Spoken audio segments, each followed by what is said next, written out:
Hey everybody, welcome to Improv FAQ. I'm James Quesada, and in this episode, we're going to talk about the idea of denial and saying no in improv. So the reason that this conversation comes up and there tends to be questions about denial and saying no in improv is because one of the golden rules, if not the golden rule of improv, is yes and. And that's taught almost universally across improv schools. And so hearing yes and being the golden rule of improv, you would think that the opposite of that and a absolute no-no would be to say no in any scenes. So the first thing that I'll say is that it's okay for characters to disagree. It's not okay for players to disagree. There are going to be times when it makes sense for your character to say no. Felix, I'm going to need you to drink this poison. No. But words aside, it's about accepting realities as they're established.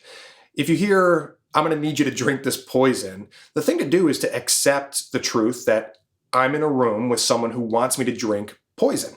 Practicing yes and is also about exploring roads less traveled. The real world is full of restrictions and roadblocks and reasons why not. Improv is a world of make-believe, so you might as well play from a place of, what if I just said yes? Felix, I'm going to need you to drink this poison.